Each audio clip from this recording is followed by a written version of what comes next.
Hey everyone, welcome back to HOI4 and Communist China here in Waking the Tiger. I spent some time in between episodes because I rearranged our armies and I rearranged our generals as well. So as you can see, I've now added both of our armies to the Chinese People's Army group under Mao, and I've also assigned some new generals. So basically I've split them like so. I've given the Red Army, which is basically our experienced veterans who took part in the Long March, I have given them under General Lin Biao, who's basically just our most amazing general. And I've given them, as insignia, I've given them this sort of peasant stick, or trident, or whatever, because I just feel like it kind of represents them in, you know, the best way. I don't know. And the second army I have renamed to the Liberation Army because this is basically the new army that we're building. It's green boys that are being conscripted, and they are going to be built up to liberate the rest of China. Now, as I said, they're still green, and they're being trained by a new general, one general that we don't actually start out with. This is a custom general, Huang Fang, and created by one of my supporters over at Patreon, Overg. And I would like to spend some time here in the beginning to just talk about this guy's background. We're also going to check out his stats, but let's first read out his background story. At least parts of it. It's quite elaborate, but I do want to talk a little bit about it. So, Huang Fang, the Old Warrior. Now, Huang Fang had fought in the Xinhai Revolution to overthrow the Qing dynasty, not believing the imperialistic ideals of emperors, and instead thinking the people who work the land and keep it running should also be the ones in control. In a fight during the rebellion against the Qing, his rifle jammed and wouldn't fire as he and his brothers-in-arms were faced down by a superior number of trained Chinese royal forces. But instead of running, he took up the officer sword of his fallen superior and charged at the enemy, and in doing so, sparking morale back into his comrades. And this basically turned into a full bayonet charge. And the sudden charge had surprised the royal forces, and despite their superior numbers, they were overrun by the inferior force. Now, Huang ended up cutting down many imperials as he went on in a rampage, but he also got wounded himself, shot twice, and he also got hit and dislocated his shoulder.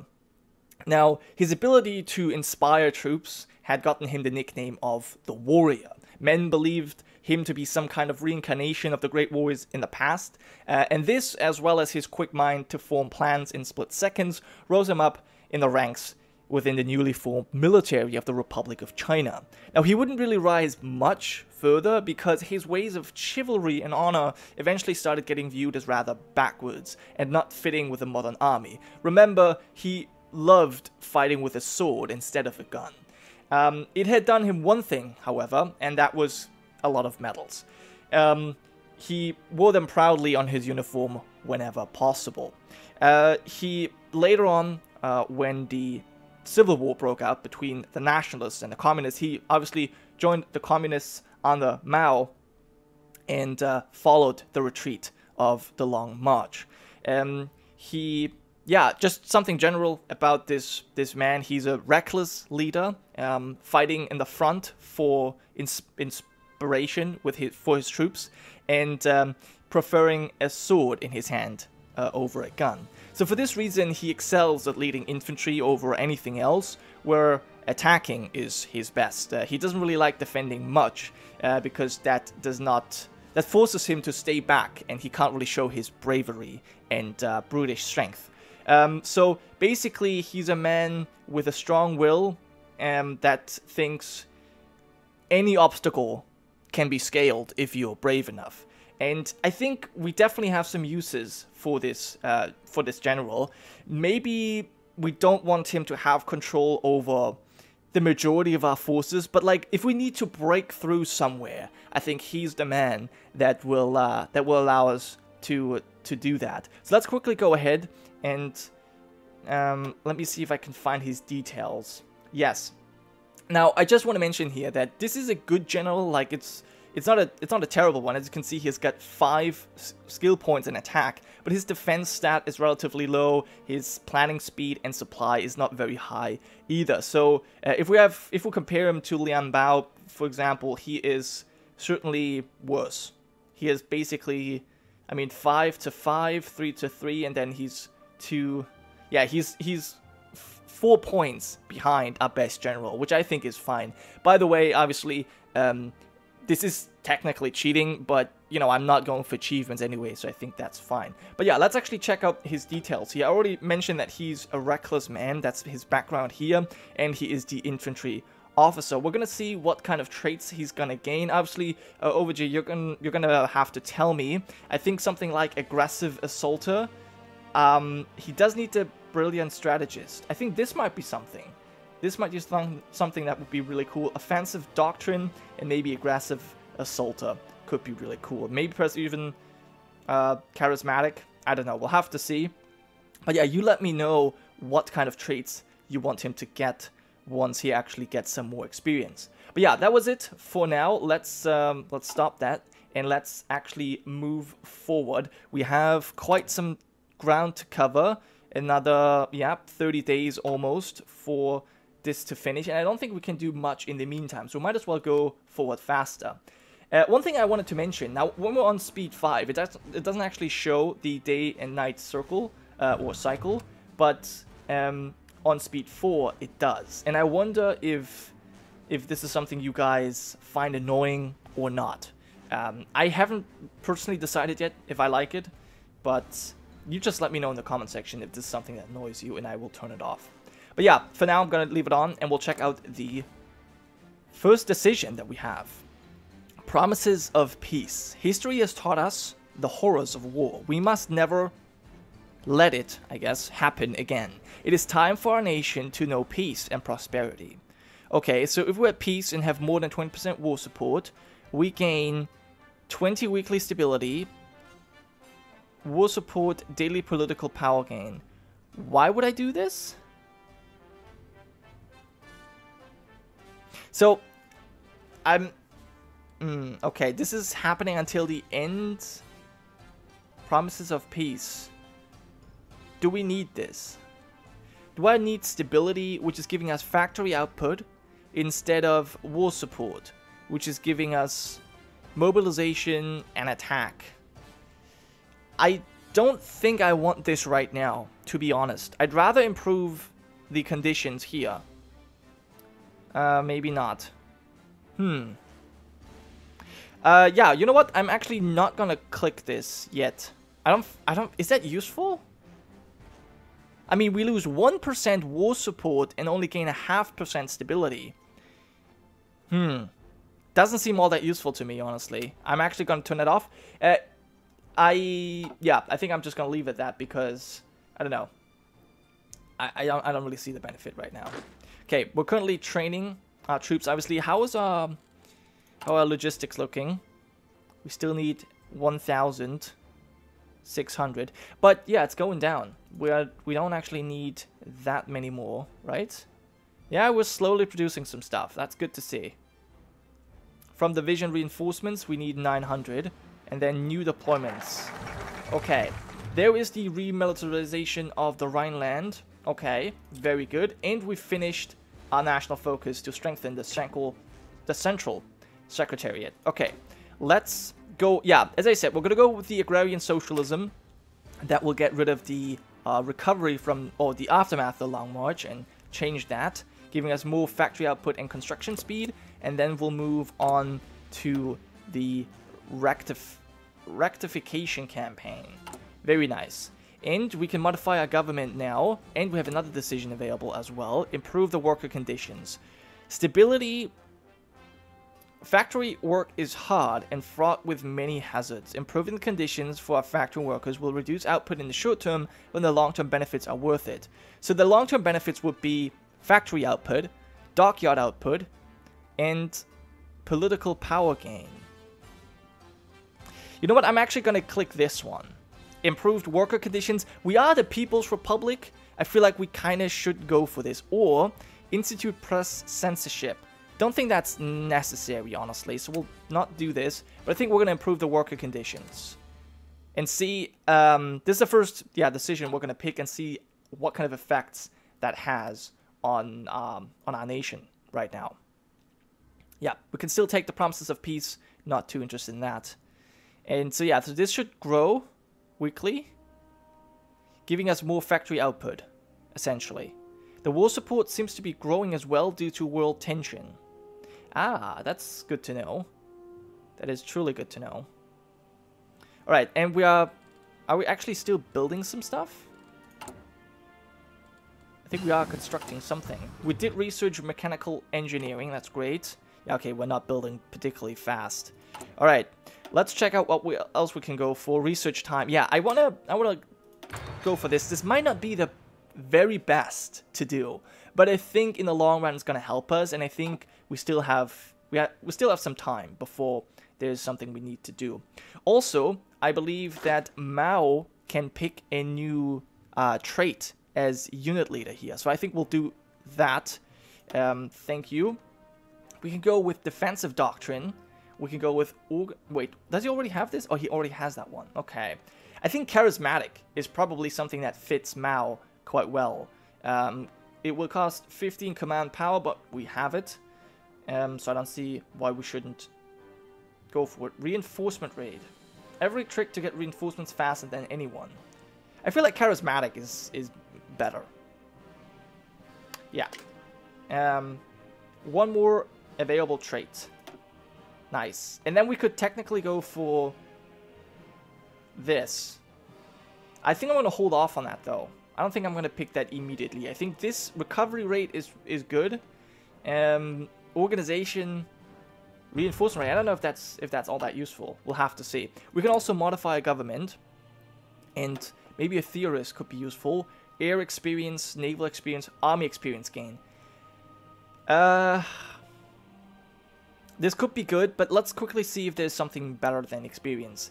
Yeah, infantry attack. Xu Xiang Chiang seems useful. Entrenchment, armor, we don't need that. Recovery, ace generation. So yeah, definitely think the infantry, but let's see if there's still something better. Chief of army, morale, political power gain, army experience, and defense. Okay, navy we don't need, air force we don't need. I think I'm still gonna pick the division attack and defense. Yeah, seems overall more useful. And then we might want to save up some political power points for other things that we might need. Okay, agrarian socialism finished, and we now have recovery from the Long March, which basically does not, penalizes all that much. So instead of minus 60%, we only have minus 35% construction speed. That's a huge change. But yeah, we're going to remove the power struggles from our country as well, which is, yeah, wow. Political advisor cost. Maybe I should have waited then for that. Yeah, okay, oh well. Mobilization laws, economy cost, trade laws. Okay, we have new guns as well. Let's upgrade to new guns, and let's give us, yeah, there's nothing really we need to do here. Let's instead go for industry, maybe. Production efficiency, construction speed, reinforcement rate. I think this cannot hurt. Basic machine tools, or land doctrine, support weapons. Giving our infantry defense and breakthrough. That's all it does, though. The rest we can't really use. And we don't really have need for support equipment. Go for... Well, we don't need to increase the cap right now. You know what? Fine. Let's give us the 5%. And then we might want to research some artillery and stuff as well. So definitely this tree is something that we need to go for next. The low popular support will be modified. Oh, that's interesting. But yeah, we'll we'll have to go for land distribution, then this, go to infiltration relatively quickly. And then I think we're going to have to, or maybe we get the research slots first. I mean, that's 3 extra slots relatively quickly. Not to be underestimated. And also our stability is growing quickly. Yeah, that's nice. So let's, let's check out this idea once more. More stability, but we lose the war support.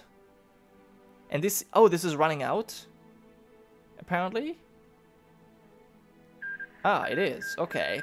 Ethiopia was annexed. Not really a big surprise there, to be honest. Yeah, not at all. What's our logistics looking like? Oh, we only need 600. Very, very good. End leadership purges in the Soviet Union. Joseph Stalin secured stability. Okay. Uncertainty has long reigned in the Soviet Union. While details are scarce, there has been a series of secret trials on the highest level. Ah, yes, of course. And we've finished our rectification campaign. Good. So, do we... Yeah, no more power struggles. Ah, awesome. Okay, I think we could go for Maoism, gaining stability, 10%. But, I mean... This is giving us 4 stability and 4 war support. 70 days, 70 days. Let's go for the stability, I guess. I mean, that's giving us factory output and you know, power gain. I think, yeah, we can maybe go for some more stability. And then, once we have finished Maoism, we'll go for something else. Okay, the Spanish Civil War. Civil War has erupted in Spain. Several generals seeking to overthrow the current government in Madrid have issued a pronunciamiento. Yes. Okay, nationalist Spain declared war on communist Spain. Now, I wonder if we would even be able to send... Like, technically, I think we could send volunteers, right? Actually, I'm not even sure if we could. Let me see. No, we couldn't. Yeah, we need 30 divisions. And even if we could, I feel like it wouldn't really make a whole lot of sense for us to send divisions, because we're kind of busy in our own sort of thing. Yeah, Berlin has held the Olympics. That's nice. How are you guys doing, by the way? Ooh, acclimatization. Ah, okay. They're getting used to cold acclimatization, hot. 33%. Heat attrition is reduced, and organization regain as well. I would have not expected this to be a very hot region, but okay. What about you guys? You're... Yeah, okay, you're doing that as well. And... Oh, you're regular. You are experienced. I think as experienced as I can make you. So, I guess we can stop exercising. Perfect.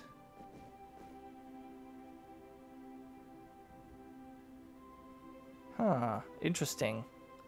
Now, once this reaches 100%, I believe that you get... They have different armor as well. Like, you can actually see it on the map. I'm looking forward to that. But yeah, that doesn't actually matter all that much right now. Let's check out our... let's check out our thing. Oh, okay, so this ended. So this was only a temporary boost. It was not until the end. And it upgraded stability. Okay, interesting. That is actually good to know. So if I do this... Yeah, we don't need that. We have already 100% communist support, so there is no need for this. And this would give us stability. We would lose war support. Don't know if I'm ready to do that, honestly. Stability is nice. Giving our factories more stuff. Is there another way to gain war support? There probably is. I mean, we'd get 4% with the next. You know what? Let's go with the promises of peace. Let's go for it. 90 days, we gain more stability. We lose war support, but we don't need war support right now because we're at peace, obviously. Yeah, let's do it. Let's do it. Okay, cool. and then we'll see if we can maybe modify our government again. Let's check out our recruits. Oh, yep, they're coming soon. Maoism has finished. Okay, so we have with 80 stability. That's really good, and we'll get even more from the promises of peace. Okay, so now instead of going for this, where we can create factions, create the mutual assistance block, I think we're going to go with the land redistribution and follow to... Now, I actually don't know. Infiltration is so important because we want to take over China.